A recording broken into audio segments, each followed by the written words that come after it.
Teve uma vez que eu me olhei no espelho e falei, putz, a gente conseguiu, sabe?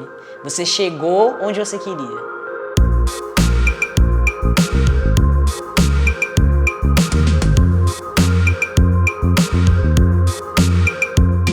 O rosto de Ale já me era bem familiar. Nós dois cursamos a mesma faculdade. Há quase 4 anos, sua feição era bem diferente. Hoje, transicionado, ele me recebeu em sua casa, onde mora sozinho. Já adianto que é difícil não se alegrar ouvindo seu depoimento.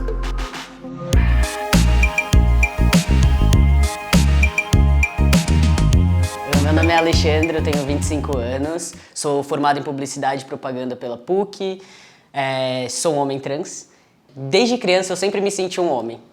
E eu tive a virada de chave na minha vida quando eu entrei na puberdade. Então, quando meu peito começou a crescer, quando eu menstruei. Porque eu sempre joguei bola. E aí eu sempre jogava bola sem camisa. E quando meu peito começou a crescer, eu já não podia mais jogar bola sem camisa. E foi quando me deu a viradinha, assim, que eu falei, putz, eu não sou igual a todos esses meninos. E eu lembro muito de uma situação que eu passei na escola, em que eu namorava a minha melhor amiga quando eu tava no colegial. E a coordenadora me chamou para falar que eu não podia demonstrar afeto por ela em público, né? Que eu não podia ficar perto. Quando eu olhava na escola, todos os casais héteros estavam juntos. Eu fui contar para minha mãe que eu me relacionei com essa minha melhor amiga na época, anos depois, né? Quando eu já tava com 20 e poucos anos. Então, ela falou para mim, ela falou, nossa, eu já sabia, sabe? Desde criança, né? Por que você não me contou? Eu falei, eu tinha medo, né? A gente acaba criando essa capa, essa cobertura e tendo um medo muito grande. Eu entrei na faculdade, né? Eu me formei na escola, entrei na faculdade e foi quando a minha cabeça abriu muito, e não só por eu ter entrado na faculdade, mas por eu ter feito PUC, porque eu sempre falo que a PUC, ela me formou como pessoa, ela não me formou como publicitário. Eu fui formado como publicitário no mercado, né? E aí, quando eu tava no final da minha graduação, eu terminei, entreguei o TCC. E aí eu pensei, cara, minha vida tá legal, né? A vida que a sociedade põe pra gente. Eu tô trabalhando, eu tô formado, eu tava namorando na época. O que falta pra eu me sentir bem comigo? E aí eu comecei a pesquisar. E encontrei alguns homens trans nesse caminho. E foi quando tudo começou a fazer muito sentido. Muito sentido. Em janeiro eu entendi tudo. No final, na verdade, em dezembro, novembro, dezembro, entendi tudo. Em janeiro eu fui, achei a Marlene, comecei a terapia com ela. Em julho, eu fui pela primeira vez na endócrino.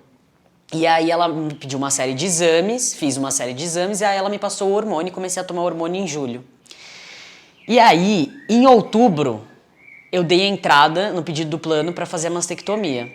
Falei, vai demorar 1000 anos isso aqui, o plano não vai aceitar. Deu 24 horas, o plano aceitou.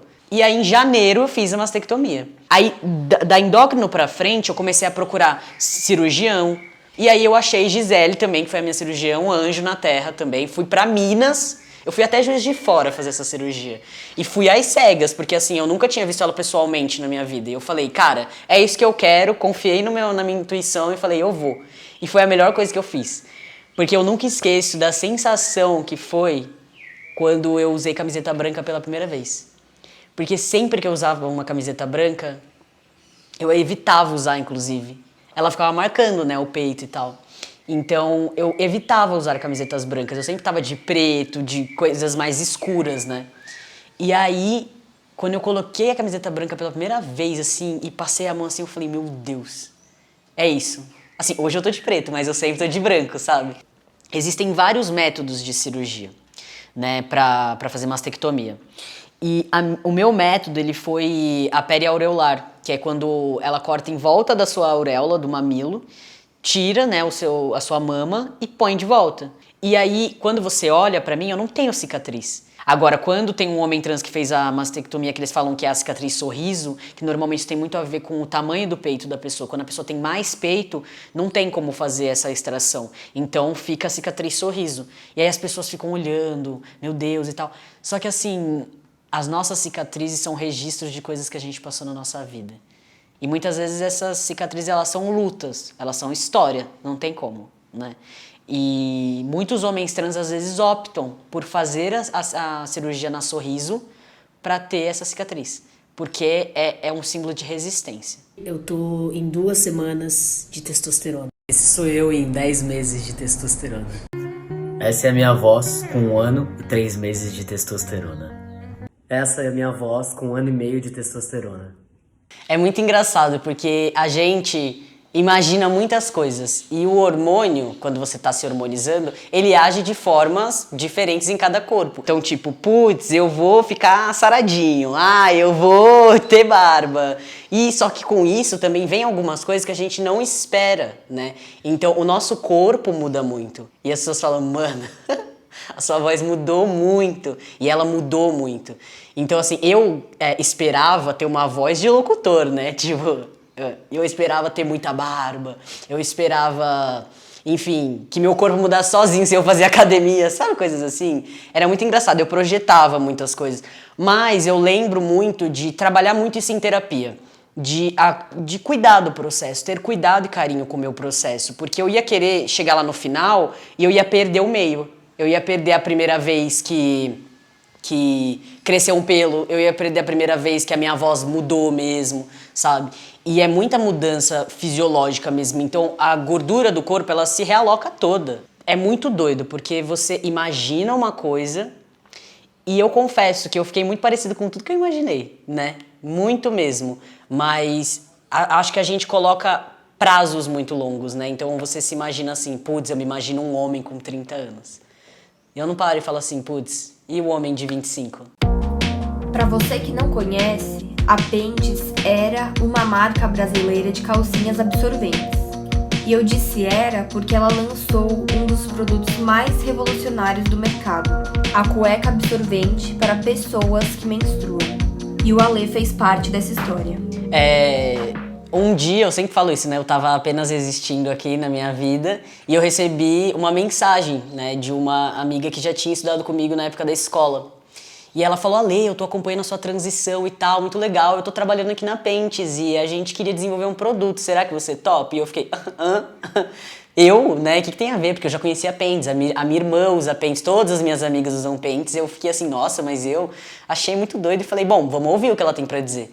E aí, ela me chamou, elas conversaram comigo, né? Na Pentes só trabalham mulheres, é muito legal isso. Então, elas chegaram, juntaram, conversaram comigo, explicaram que elas queriam fazer uma cueca para homens trans, porque elas sabiam que homens trans menstruavam, alguns, né? Que eles tinham essa necessidade e que era uma necessidade que não era atendida. Então, elas queriam desenvolver esse produto. E eu falei, cara, massa demais, vambora. E aí eu comecei a participar de todo o processo, então qual ia ser o tecido, qual ia ser a cor, qual modelo de cueca eu gostava mais, quais eram as perguntas, né? Então eles me mandaram como se fosse um FAQ, né? Como a gente responde isso aqui quando as pessoas perguntarem? Embalagem, Ale, como é que a gente faz uma embalagem que seja uma embalagem, tipo, que atenda todo mundo? Porque hoje a embalagem da Pentes é uma embalagem rosa, exemplo, né? É uma embalagem que a linguagem é feminina. Como é que a gente faz? E aí eu fui participando de tudo isso. E aí quando chegou perto do shooting, elas falaram assim pra mim, Ale, você não quer participar do shooting? Pô, você já participou do processo todo, vai ser muito massa e tal. Aí eu falei assim, gente, quero, mas tipo, não tenho jeito, né? Nunca fiz isso e tal. Elas falaram, não, vambora. E aí eu cheguei lá e aí eu encontrei o Jonas Maria, que, mano, tinha sido uma referência pra mim, né, durante a minha transição. Fiquei muito chocado, né, quando encontrei ele. Falei até pra ele, falei, meu Deus, cara, você não tem... Aí eu falei, você deve ouvir isso sempre, né, mas assim, é muito legal, porque um ano antes eu tinha ido naquele Tudum, que foi o festival do Netflix, e teve uma palestra sobre diversidade de gênero, e ele apresentou. E foi naquele momento que eu tive certeza de quem eu era, né. E, enfim, encontrei o Joseph também, que é um homem periférico, que é um homem preto, né? Então ele tem vivências completamente diferentes. Então foi muito legal aquele momento com eles pra gente dividir vivências. E aí, durante o shooting, elas fizeram, um pouquinho depois do shooting, elas fizeram perguntas pra gente, né? Falaram pra gente falar sobre como é que foi, como é que é a nossa experiência enquanto homem trans. E realmente, eu lembro que não só como homem trans, que foi aí que a gente viu a virada, né? A gente falou, cara, essa cueca não vai atender só homens. Existem muitas mulheres cis, hétero, bi, lésbicas, que adoram usar cueca. E eu comecei a lembrar de quando até então eu era lido como uma mulher lésbica, eu sempre usei cueca. E quando eu menstruava, era horrível. Porque eu não conseguia colocar um absorvente numa cueca, não prendia. Quando eu comecei a minha transição, no primeiro mês eu parei de menstruar. E aí eu falei, não, beleza, tudo 10. Segui usando minhas cuecas. Passou um mês, eu tive escape. Não foi menstruação, foi escape mesmo. E eu falei, caramba, que doideira. Nossa, eu já nem tenho... E eu pensava na época, eu falava, nossa, não tem nem mais absorvente, não tem isso aqui, sabe? E aí eu fiquei pensando e eu falei, cara, esse produto foi um produto realmente muito essencial. Por quê? Pessoas que menstruam. Porque, cara, mulheres cis podem menstruar, homens trans podem menstruar, porque nem todos os homens trans usam hormônio. Quando a gente se identifica como uma pessoa trans, parece que todas as nossas bagagens, principalmente um homem trans, as nossas bagagens femininas, elas são esquecidas. E então as nossas necessidades são esquecidas. Eu lembro quando eu precisei procurar uma ginecologista. Eu falei, meu Deus, aonde eu vou achar uma ginecologista que atende um homem trans? Achei. Particular. Mais uma coisa que eu falo, que é falho na saúde, sabe? Difícil. Então, quanto mais próximo, né, do homem, eu sou aquele homem que a gente fala da passabilidade, tudo que eu tenho enquanto mulher é esquecido. Então, absorvente é uma coisa que não tem em banheiro masculino. E às vezes seria necessário ter. Eu tenho muito forte assim, essa sensação de que veio no momento correto, porque muito do que a gente estava conversando que antes de 2018, parece que as coisas elas eram mais amenas, assim, sabe? Ah, se eu sou gay, eu sou gay, mas não vou falar pra todo mundo. Ah, gente, ser trans não existia. Assim, claro que existia, mas eu digo que não era falado. A transição, ela é uma coisa individual, né? Mas ela é muito coletiva. Eu mudei e quem estava à minha volta mudou. Então, se a pessoa cis, ela não tem no círculo dela de amizade uma pessoa trans, como é que ela vai mudar? Então a informação está aí, ela tá. Mas eu vou ler, se eu fosse uma pessoa cis, eu vou ler, eu não vou saber como é, se eu não viver de perto. Então, o que eu recomendo, não é você chegar numa pessoa trans e falar, ei, vamos ser amigo, não é isso. Mas o que eu recomendo é realmente você ir atrás, né? Tipo, tentar entender essa vivência, essa experiência. Então, eu tô aqui, essa é minha bolha, essa é minha vivência, eu vivo esse quadrado. Qual é o meu esforço para sair desse quadrado? E eu falo muito uma frase que uma amiga minha falou pra mim, e que eu passei pro pessoal da Pentes, né, e que eles trouxeram pra campanha também, que é a liberdade de ser você te cai muito bem, sabe? É realmente como se fosse aquela camiseta branca que eu coloquei, eu vesti e falei, meu Deus, ela ficou perfeita.